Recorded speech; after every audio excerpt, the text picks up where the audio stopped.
Hi folks, I'm Pete and I'm a psychic medium, and this is my second vlog. I keep saying blog, don't I?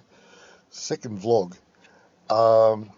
There's been a gap. I'm recording this today and it's the 4th of March, and the last one I recorded was would have been early January, not far after Christmas, and I had thought that I'd be doing a lot of pre-recordings and have them all stacked up ready to go.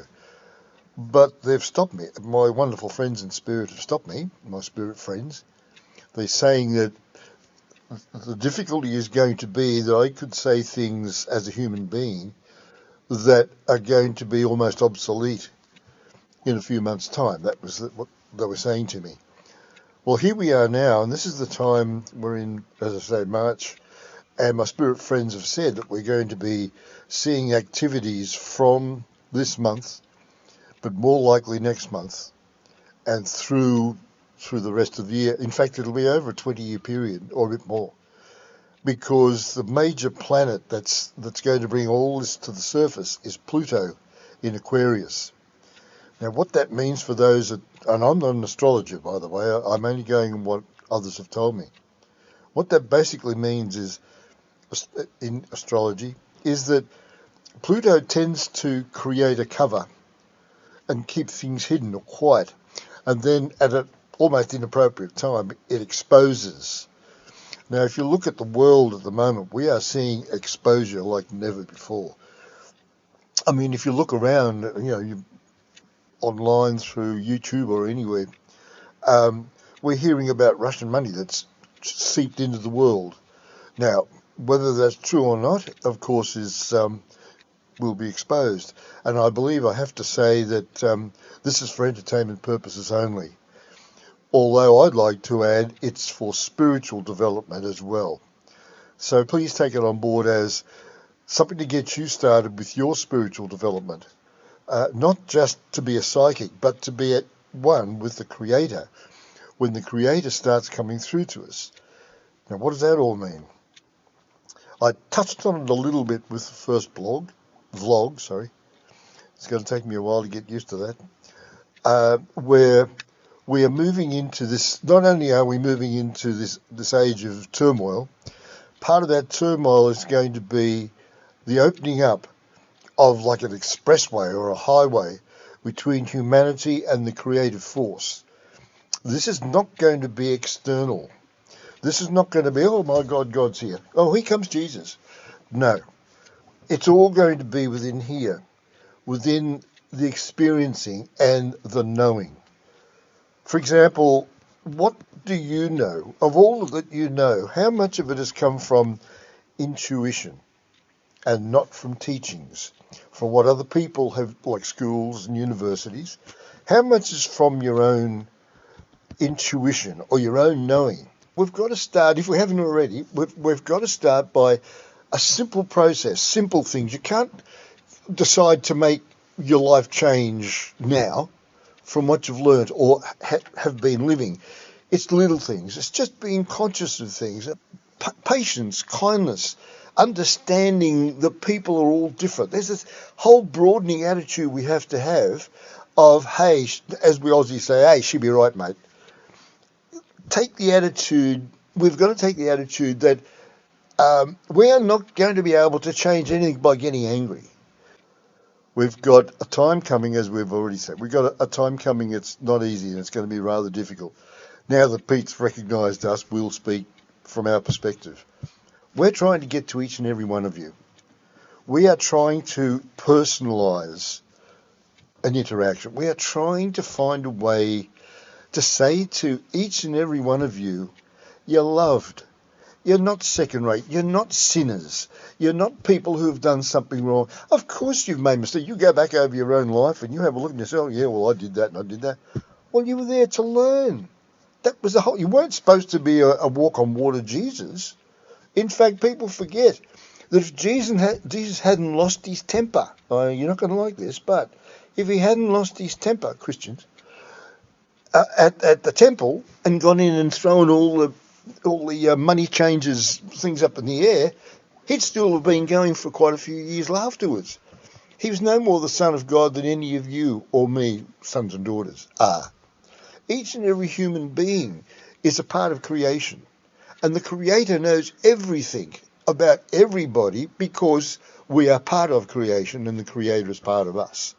So you've got to start thinking that way. Now, it's not going to be easy, especially for those who are into different ideologies, and it's up to you. And you're probably walking away from me anyway. So, okay, that's the way life is.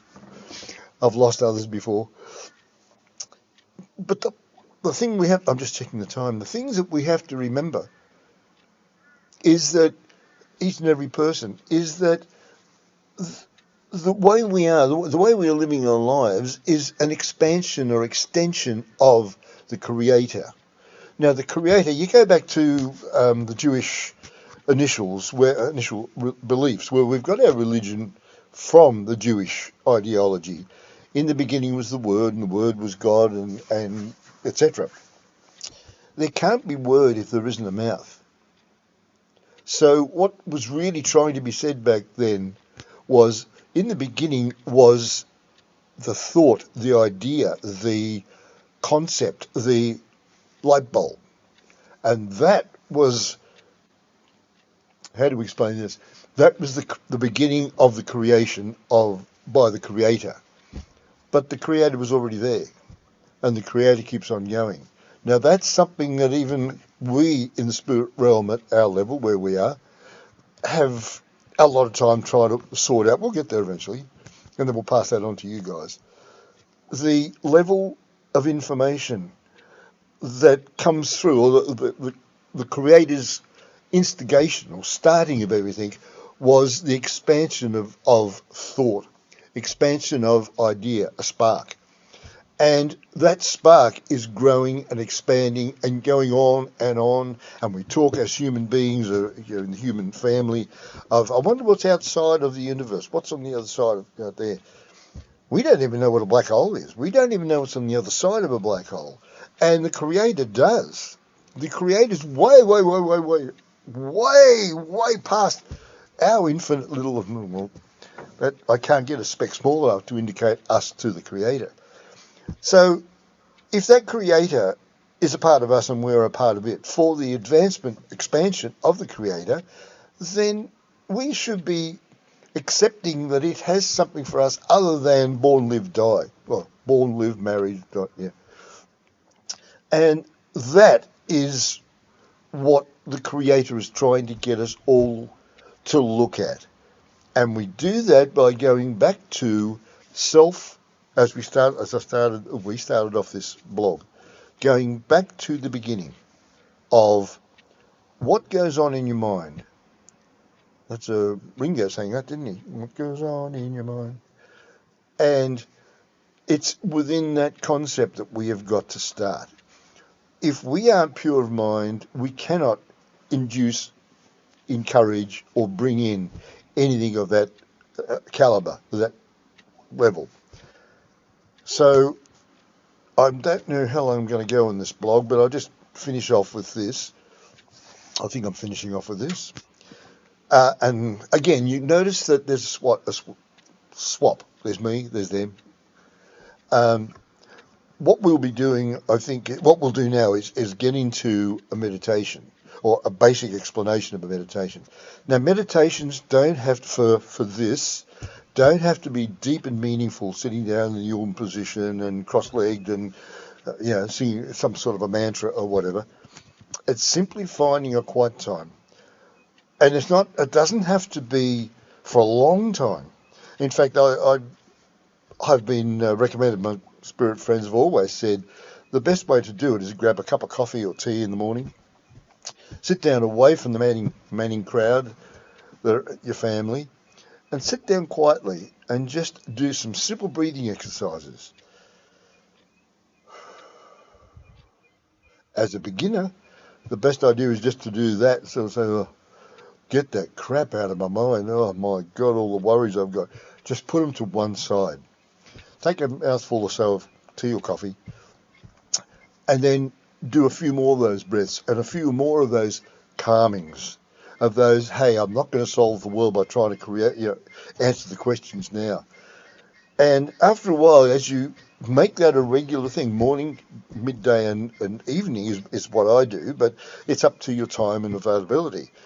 And then just to do that, and then at the end of that, when you've come to the end of the cuppa and you've, oh, that wasn't bad. It's, I've still got the problems out there, but at least I'm feeling a little bit more less stressed.